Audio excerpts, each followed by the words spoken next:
Hello everyone, this is Caroline. Today in this video, I will show you how to do the multiple linear regression analysis. I will go through this by an example. I have already highlighted all the important information for you. Although the question is very long, the important information is quite straightforward. You can see the determinants of success are HSC grades, PAE score, and the activities. So basically our S1, S2, S3 is this way. And for the dependent variable, which is Y, is the university GPA. So the first question to develop a model, we can go to data analysis, and regression. So our input range is the university GPA data, which is from K1 to K101. And for the input X range, which is these three input data. Because we include the label, so we choose the labels. Is the constant is 0? No, we don't choose this. And the confidence level is 95%, which is the default value. And the output range, I just want to choose here because I want to keep my output on the same sheet as my question, and then click OK. So our summary output is here. And question 2, what's the standard error of the estimate? The standard error is 2.0302. And the meaning for this value is this is the estimate of the standard deviation of the error variable. And question 3, what's the coefficient of determination? This is our R square, which is 28.82% variation in the university GPA is captured by our model. And question D asks us to determine the adjusted R square, which is here. When you have different models with different numbers of variables, you need to compare the adjusted R square to determine which model is good to explain the variation in Y. And question E is to test the overall significance.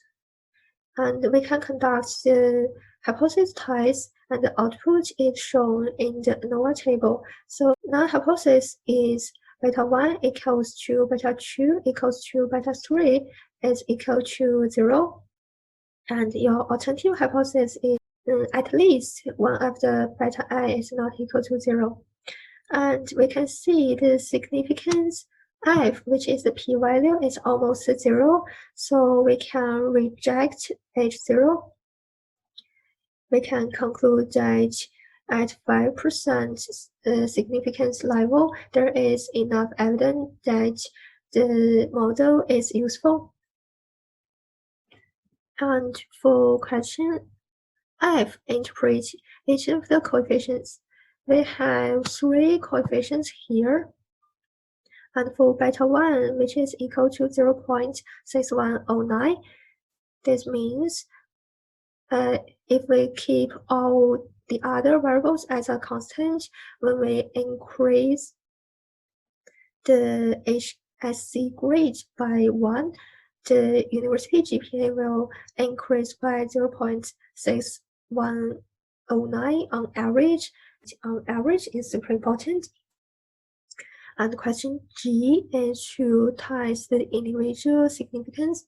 So we can conduct 3 individual hypothesis tests to test if the independent variables are linear related to the dependent variables.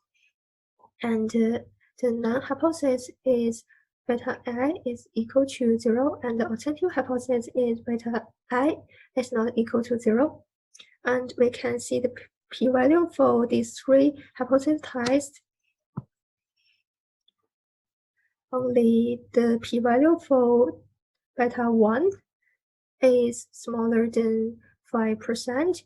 So for the first hypothesis, we can reject the null hypothesis. And for these two, we can't reject the null hypothesis. So we can conclude that at 5% significance level, only HSC grade is linearly related to the dependent variable. And for the question H,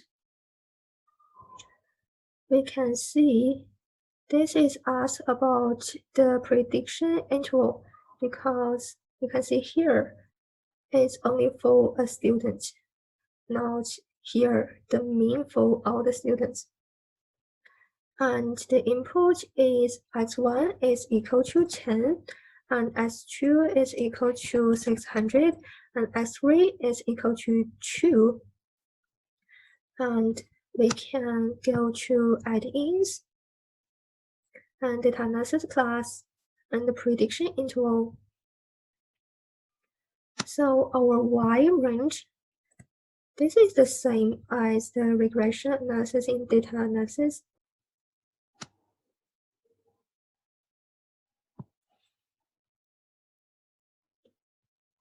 And for our X range, just put all the data there.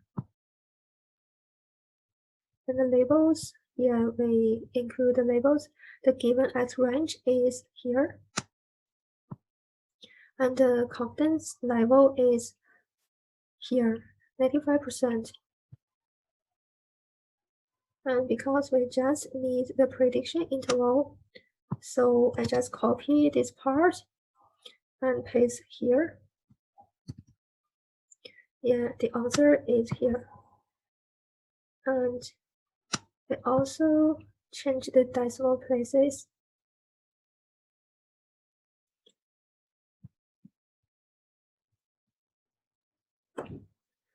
I just keep 2 decimal places because this is about the GPA. And for question I, as I mentioned, this is to calculate the confidence interval. And our x1 is 8, and x2 is 550, and x3 is 10. So again, we go to IDs and data analysis plus the prediction interval and the Y range K1 to K101. We just type and try. And this is L1 to N11. The given X range is here, and we need to change the confidence level because the confidence level is changed to 90%. Then click on OK. Because we need the interval estimate of the expected value, so we just copy here and paste here. And also, I just adjust the decimal places. This is all my sharing today. Hope you are very confident with the multiple linear regression analysis after my video. See you next time. Wish you a good luck for your final exam.